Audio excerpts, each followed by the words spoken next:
El Amazonas antiguo era una pesadilla. No era selva, era un megalago. Amigos de Jurassic Files, cierren los ojos por un momento e imaginen esto. Están parados en el corazón de la Amazonía, pero en lugar del infinito manto verde de la selva tropical, ante sus ojos se extiende una inmensa extensión de agua que alcanza hasta el horizonte. La superficie tranquila de repente se agita. Un cocodrilo gigantesco, más largo que un autobús, emerge de las profundidades fangosas, clavando sus mandíbulas en una tortuga que pesa 1 tonelada antes de arrastrarla bajo el agua. Esta no es una escena de una película de monstruos de Hollywood. Esta es la Amazonía hace millones de años, cuando la selva más famosa del mundo era un vasto mar interior, el hogar de algunas de las criaturas más grandes y aterradoras que jamás hayan caminado, o más bien nadado, sobre la tierra. Pero, ¿qué pudo haber convertido una selva entera en un océano interior? ¿Y qué fue de esos monstruos? Acompáñenme a retroceder en el tiempo a una era en la que la Amazonía era cientos de veces más formidable de lo que es hoy. Para entender por qué la Amazonía fue una vez un lago gigante, debemos viajar al período Mioceno, hace aproximadamente 23 a 5 millones de años, cuando Sudamérica era un lugar muy diferente. La cordillera de los Andes apenas comenzaba a elevarse, mientras que la región central, lo que ahora es la cuenca del Amazonas, era una depresión masiva, más baja que el nivel del mar y rodeada de llanuras. En ese entonces, Sudamérica era un continente aislado, separado de los demás, lo que obligó a su vida silvestre a evolucionar por caminos únicos e independientes. Dentro de este aislamiento, la naturaleza llevó a cabo uno de sus experimentos más extraordinarios. El sistema de megahumedales de Pebas. El nombre Pebas proviene de una región en Perú donde los geólogos descubrieron capas de sedimentos llenas de fósiles de agua dulce. A partir de estos hallazgos, los científicos propusieron que hace entre 23 y 11 millones de años, la Amazonía centro-occidental no era una selva, sino una vasta red de lagos, pantanos y ríos que cubría más de 1 millón de kilómetros cuadrados, un área casi del tamaño de Egipto.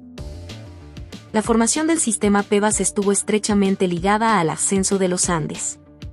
A medida que las placas tectónicas chocaban, los Andes se elevaron gradualmente, bloqueando el flujo de antiguos ríos que alguna vez drenaban hacia el Océano Pacífico.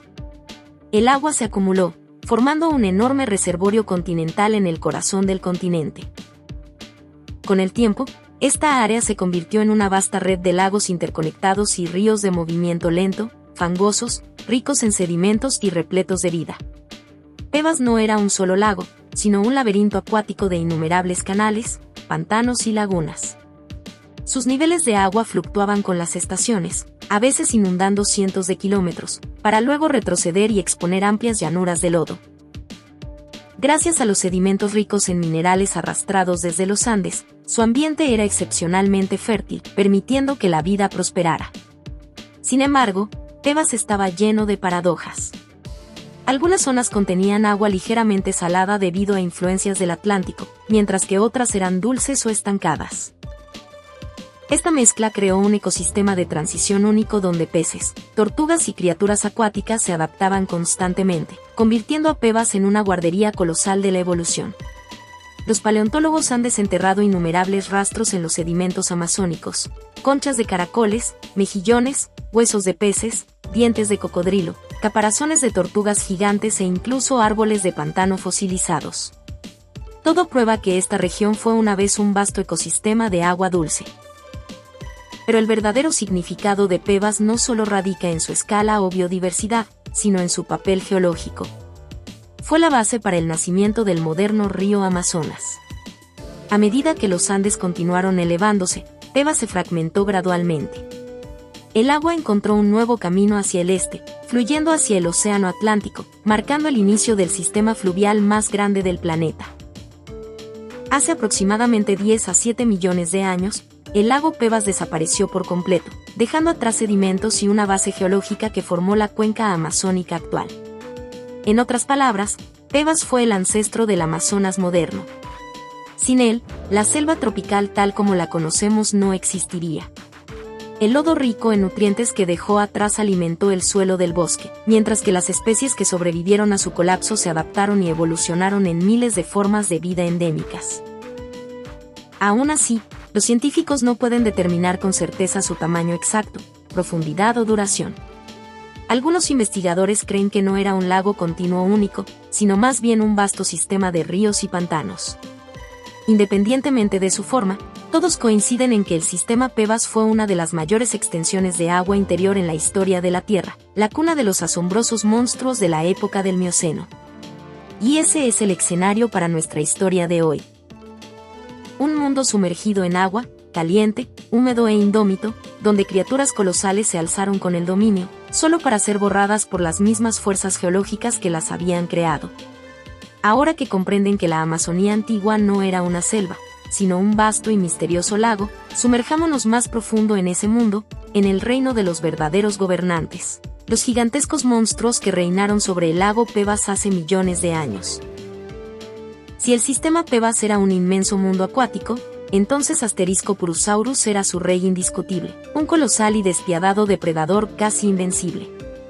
La evidencia fósil muestra que no solo fue el cocodriliano más grande que jamás vivió en Sudamérica, sino también uno de los mayores depredadores en la historia de la Tierra, solo superado por unos pocos de los dinosaurios carnívoros más grandes. Su nombre, Purusaurus, proviene del río Purus en Brasil, donde se descubrieron sus primeros fósiles. Basándose en un cráneo masivo encontrado en Venezuela, los paleontólogos estiman que alcanzaba los 12 metros de longitud, pesaba 8 toneladas y tenía un cráneo de más de 1,5 metros de largo, casi la altura de un humano adulto. Con tales proporciones, Purusaurus era el depredador ápice del lago Pebas, prácticamente sin rival. Desde tortugas gigantes hasta peces grandes y mamíferos en las orillas, todos podían convertirse en su presa.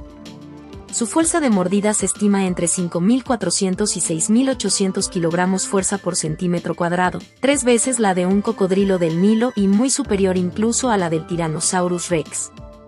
Un solo chasquido de sus mandíbulas podía aplastar el caparazón de una tortuga Stupendemis tan fácilmente como una persona rompe un huevo. Su hábitat eran las aguas poco profundas y fangosas, donde el limo espeso ocultaba su enorme cuerpo. Purusaurus era un cazador a la seque más que un perseguidor.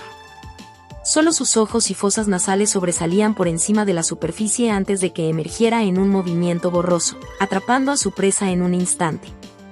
La estructura de su cráneo revela adaptaciones extraordinarias para la depredación.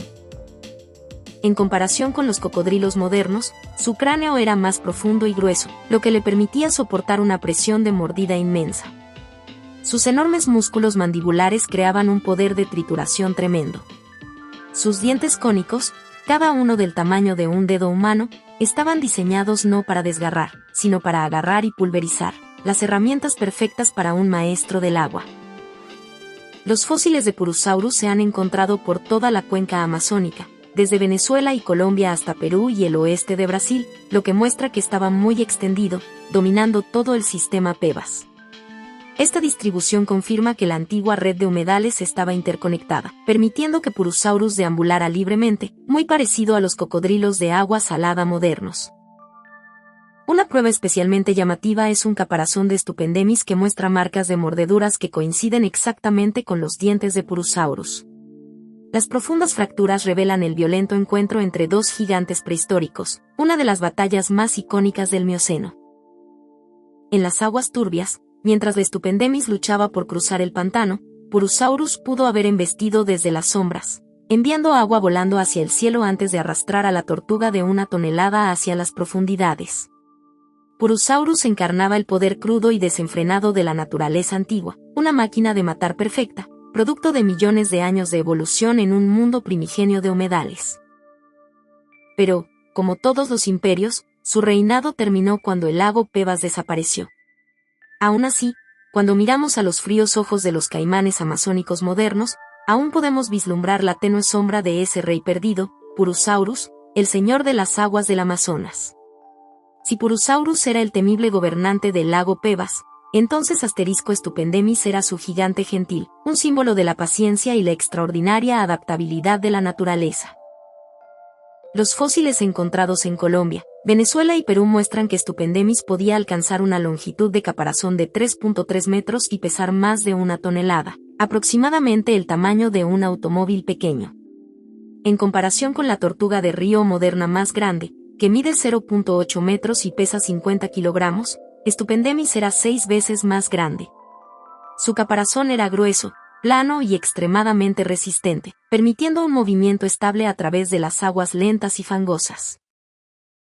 Algunos machos tenían 2 grandes proyecciones similares a cuernos en sus caparazones, probablemente utilizadas en combates por territorio o pareja, una característica rara entre las tortugas que indica un claro dimorfismo sexual y un comportamiento social complejo.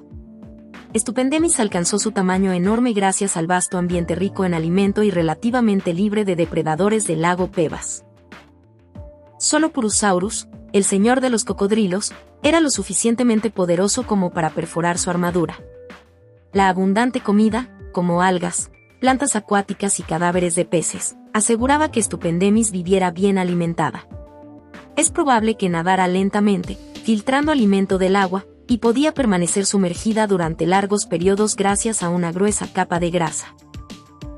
Probablemente era semiacuática, pasando la mayor parte de su vida en el agua, pero saliendo a tierra para poner huevos, similar a las tortugas modernas. Muchos especímenes fósiles presentan enormes marcas de mordeduras en sus caparazones que coinciden con los dientes de Purusaurus, evidencia directa de encuentros violentos. Algunos individuos incluso sobrevivieron a esos ataques, sus caparazones muestran signos de curación, prueba de su notable resistencia. A pesar de su tamaño, Estupendemis no era un cazador feroz. Con mandíbulas débiles, se alimentaba suavemente de plantas blandas, frutos caídos y carroña, actuando como un filtro biológico que ayudaba a mantener el equilibrio en el ecosistema de Pebas. Pero en ese lago antiguo, Estupendemis estaba lejos de estar sola. Bajo el lodo turbio habitaban otros depredadores silenciosos, fantasmas que podían atacar en un instante. Asterisco Practocephalus, el bagre gigante, y Asterisco Arapaima, el antiguo rey del mundo de agua dulce del Amazonas. Practocephalus, comúnmente conocido como el bagre de cola roja, todavía existe hoy en una forma mucho más pequeña. Pero durante el Mioceno, alcanzaba un tamaño asombroso, más de 3 metros de largo y varios cientos de kilogramos de peso. En comparación con los bagres modernos, era casi 10 veces más grande y se encontraba entre los mayores depredadores de agua dulce en la historia de Sudamérica. Tenía una cabeza plana, una boca enorme y largas barbillas utilizadas para detectar movimiento en el agua. En el mundo oscuro y fangoso del lago Pebas, donde la visibilidad era escasa, estas barbillas servían como sus segundos ojos, detectando presas a través de las vibraciones más tenues. Cuando una presa se acercaba, Practocephalus no perseguía. Esperaba, enterrado bajo el limo, inmóvil, y atacaba solo cuando un pez, un ave acuática o incluso una tortuga joven nadaba cerca. En una fracción de segundo, su boca, tan ancha como un balde, se abría, creando una potente succión que atraía a la presa directamente hacia adentro. Sin rugido, sin sacudida violenta, solo un trago silencioso. Esa inquietante quietud le valió el nombre de el fantasma rojo del Amazonas antiguo. Lo que más intrigó a los paleontólogos fue que los fósiles de Practocephalus se encontraron en múltiples capas de sedimentos en toda la antigua cuenca amazónica. Esto indica una adaptabilidad extraordinaria, prosperando tanto en aguas dulces como ligeramente salobres. Incluso cuando el lago Pebas se fragmentó en ríos y pantanos más pequeños, Practocephalus persistió, evolucionando gradualmente hacia las especies más pequeñas que conocemos hoy. En otras palabras, mientras muchas de las bestias gigantes del Mioceno desaparecieron, este bagre fue uno de los pocos supervivientes de la era Pebas. Si Practocephalus era el depredador silencioso de las profundidades, entonces Arapaima era el soberano de la superficie. Al igual que Purusaurus y Estupendemis, la antigua Arapaima alcanzaba proporciones asombrosas, más de 4,5 metros de largo y un peso superior a los 200 kilogramos, lo que la convierte en el pez de agua dulce más grande conocido que habitó Sudamérica. Arapaima tenía un cuerpo esbelto en forma de lanza, escamas masivas duras como el acero y, lo más notable, la capacidad de respirar aire gracias a un órgano especializado en su vejiga natatoria. Esta adaptación le permitía sobrevivir en aguas pobres en oxígeno, una ventaja crucial en el lago Pebas, donde las capas espesas de lodo y vegetación en descomposición a menudo agotaban el suministro de oxígeno. Cada pocos minutos, Arapaima tenía que salir a la superficie para tomar aire, creando una de las imágenes más memorables del Amazonas antiguo. Pero Arapaima no solo era gigantesco, era un depredador inteligente. En lugar de perseguir, tendía emboscadas a presas cerca de la superficie, esperando a que peces más pequeños, aves o insectos se acercaran flotando. Con un chasquido explosivo, podía generar un potente vacío, succionando tanto agua como presa en un solo instante. Las observaciones de sus descendientes modernos muestran que Arapaima puede incluso saltar del agua como un delfín para atrapar aves o animales pequeños, un comportamiento que probablemente compartían sus ancestros en el lago Pebas. Sus escamas también eran una obra maestra de la evolución, compuestas por múltiples capas con una estructura compuesta natural, una capa exterior dura como una armadura y una interior flexible que absorbía el impacto. Lo hacían casi inmune a las mordeduras de cocodrilos o pirañas antiguas. Por esta razón, algunos científicos han llamado a Arapaima el tanque biológico del mundo de agua dulce. Juntos, Bractocephalus y Arapaima desempeñaron roles vitales en la red alimentaria del lago Pebas. Controlaban las poblaciones de peces más pequeños y plancton, manteniendo el ecosistema en equilibrio. Si Purusaurus era el gobernante indiscutible en la cima de la cadena, entonces Arapaima y Bractocephalus eran sus pilares gemelos, guardianes de las capas media e inferior donde el ciclo de la vida comenzaba y terminaba. Pero ese mundo no estaba gobernado únicamente por depredadores acuáticos. Por encima de la superficie del lago, entre los árboles inundados, existía otro reino. Uno de aves antiguas alzándose en vuelo, donde los descendientes de los dinosaurios aún se aferraban a su lugar en los pantanos húmedos. Si pudiéramos pararnos en un montículo alto con vista al lago Pebas, lo primero que llamaría nuestra atención no sería solo el agua infinita, sino un cielo abarrotado de alas. Desde cazadores de peces gigantescos hasta aves de pantano cuyos llamados resonaban a través de los humedales. Una de las más extrañas de estas aves aún vive hoy. El asterisco huacín, también conocido como pájaro apestoso. Los estudios de fósiles sugieren que sus ancestros aparecieron por primera vez durante la época de Pebas, hace más de 15 millones de años. Este pájaro vivía a lo largo de las orillas del lago, alimentándose de hojas, y se comportaba de manera diferente a cualquier otra especie de ave. Lo que hace único al huacín es su estómago, similar al de un rumiante. Digiere la comida mediante fermentación, muy parecido al ganado, en lugar de utilizar un sistema digestivo aviar típico. Alimentándose de hojas tiernas, las fermenta lentamente, lo que hace que su cuerpo emita un olor penetrante que recuerda al ganado, ganándose el apodo de pájaro apestoso entre los pueblos indígenas del Amazonas. Por cómico que suene, este sistema digestivo era una estrategia de supervivencia perfecta en los antiguos humedales, donde la mayor parte del alimento disponible era vegetación acuática. Pero lo que realmente convierte al huacín en un fósil viviente son las garras en sus alas cuando son crías. Al nacer, los jóvenes huacines tienen garras en la punta de sus alas, una característica extremadamente rara que casi ha desaparecido desde la era de los dinosaurios. Con estas garras, los polluelos pueden trepar entre las ramas inundadas, si caen al agua, pueden nadar de regreso y trepar hasta el nido usando las garras de sus alas. A medida que los adultos, las garras desaparecen. Sin embargo, su presencia nos recuerda que los ancestros del huacín vivieron una vez en un tiempo en el que las aves y los dinosaurios aún no se habían separado completamente. Se han descubierto fósiles de especies de aves relacionadas con el huacín en antiguos sedimentos de Pebas, lo que confirma que este linaje ha existido durante decenas de millones de años con pocos cambios. Están entre las pocas criaturas modernas que aún llevan el ADN de la era Pebas, sobrevivientes de continentes cambiantes, climas en transformación y la extinción de los grandes gigantes. Pero el Amazonas antiguo no solo albergaba aves comedoras de hojas. Junto al huacín y aves acuáticas más pequeñas, también existían depredadores gigantes, los señores del cielo que reinaban sobre el lago Pebas. Los paleontólogos han desenterrado fósiles de asterisco pelagornítidos, una familia de aves marinas prehistóricas con proyecciones óseas similares a dientes a lo largo de sus picos, que una vez surcaron los cielos sobre las aguas poco profundas de la antigua Sudamérica. Aunque sigue siendo incierto si vivieron directamente sobre el lago Pebas, esta era vio a Sudamérica repleta de enormes aves piscívoras tan grandes como águilas, algunas con envergaduras de hasta 4 metros. Varios fósiles encontrados cerca de la moderna cuenca amazónica sugieren la presencia de especies similares a los caracarás, como el halcón cazador de serpientes, y parientes antiguos de las asterisco seriemas, Aves depredadoras terrestres que no podían volar pero podían correr velozmente, pareciéndose a velociraptores en miniatura. Sobre la superficie del lago Pebas, las aves gigantes piscívoras podrían haberse zambullido como flechas, ensartando a arapaimas juveniles o bagres más pequeños antes de alzar el vuelo nuevamente, enviando ondas centelleantes bajo el sol. Debió ser un espectáculo tan impresionante como ver águilas cazar salmones en Siberia o garzas a lo largo del Nilo. Otras especies de aves probablemente evolucionaron para coexistir con los peces gigantes del lago, muy parecido a las garzas, cigüeñas y garcetas modernas. Los fósiles de huesos de patas largas y picos delgados encontrados en sedimentos antiguos sugieren que los ancestros de las garzas modernas una vez deambularon por los humedales de Pebas.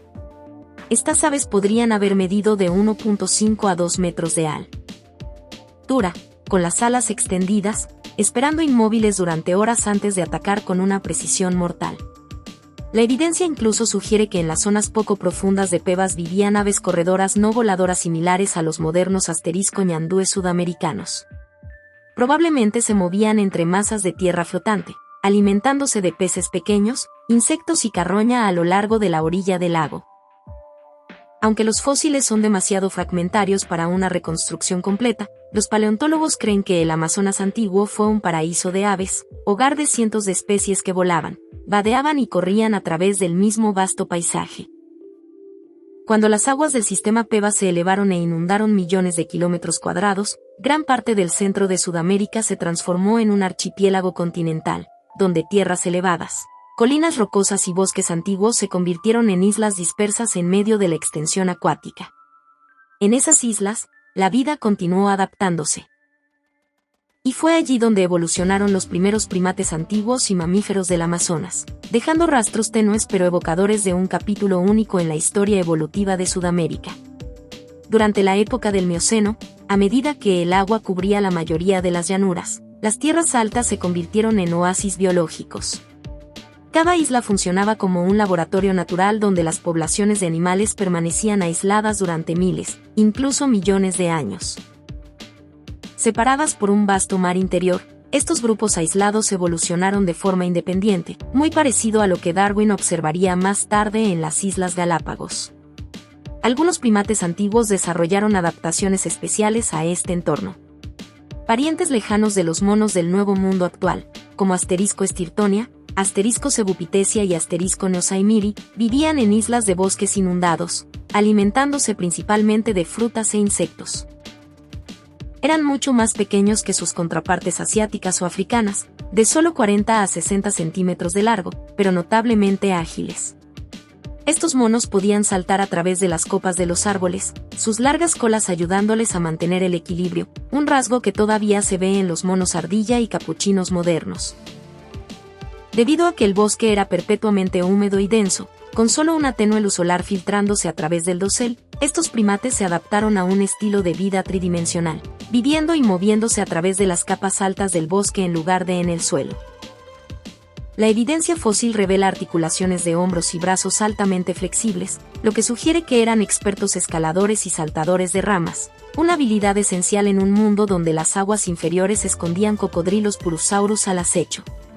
Mientras los primates dominaban las copas de los árboles, los mamíferos grandes gobernaban las raras llanuras secas y los bordes del lago. Entre ellos estaban los ancestros lejanos de los perezosos terrestres gigantes, miembros de las familias Asterisco megatheriidae y Asterisco milodontidae. Aunque el Mioceno en el Amazonas precedió a la era de los perezosos verdaderamente gigantes, los fósiles muestran que las formas tempranas ya existían alrededor de la región de Pebas. Estos perezosos antiguos aún no eran tan masivos como su pariente posterior, Megatherium, pero cuando se paraban sobre dos patas, aún superaban los 2 metros de altura, con largas garras utilizadas para trepar y desenterrar raíces. Probablemente se alimentaban de hojas jóvenes a la orilla del lago, desenterraban tubérculos del suelo blando e incluso usaban sus garras para defenderse de los depredadores. Con su ritmo lento, cuerpos grandes y pelaje grueso, estos perezosos antiguos representaban una estrategia evolutiva diferente: vivir lentamente, gastar poca energía y cambiar velocidad por longevidad y resistencia en un entorno hostil. No solo había perezosos. La región de Pebas también fue el hogar de extraños mamíferos ungulados antiguos conocidos como asterisco notaungulados y asterisco litopternos, grupos únicos de Sudamérica no relacionados con ningún mamífero moderno. Algunos se parecían a ciervos, camellos o caballos en apariencia, pero en realidad pertenecían a ramas evolutivas completamente separadas que se desarrollaron mientras Sudamérica aún era un continente aislado. Estos animales vivían dispersos por las islas que rodeaban el lago, alimentándose de pasto y hojas, y probablemente eran buenos nadadores capaces de cruzar estrechos cursos de agua. Especies más pequeñas como asterisco protipoterium y asterisco cochilius tenían hocicos alargados y dientes adaptados para pastar en la vegetación suave de la orilla del lago. Pueden haber sido presas potenciales para purosaurus o cocodrilos más pequeños que acechaban a lo largo de las costas. Lo que hizo al lago Pebas tan especial fue que el límite entre el agua y la tierra casi no existía.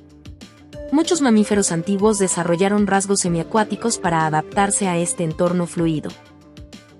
Un ejemplo fascinante fueron los roedores gigantes, ancestros de las asterisco capibaras modernas, los roedores vivientes más grandes del mundo. Los dientes fosilizados y las mandíbulas muestran que tenían incisivos adaptados para roer plantas acuáticas blandas y raíces, junto con extremidades robustas para nadar a través de los pantanos. Estas criaturas desempeñaron roles cruciales en la red alimentaria de Pebas, sirviendo como presa para cocodrilos y aves depredadoras, al mismo tiempo que dispersaban semillas a través de sus excrementos, un ejemplo temprano de simbiosis entre mamíferos y la vida vegetal amazónica. Otro grupo notable fueron las nutrias antiguas, como asterisco siamogale y formas tempranas de asterisco pteronura, la nutria gigante moderna. Eran asesinas rápidas y ágiles de las aguas poco profundas, cazando peces, cangrejos e incluso aves pequeñas. En comparación con depredadores más grandes como cocodrilos o peces gigantes, estas nutrias antiguas tenían la ventaja de la velocidad. Podían emerger del agua como un rayo, dejando solo ondas detrás. Sus fósiles revelan poderosos músculos mandibulares y dientes trituradores, ideales para romper los duros caparazones de bagres y crustáceos.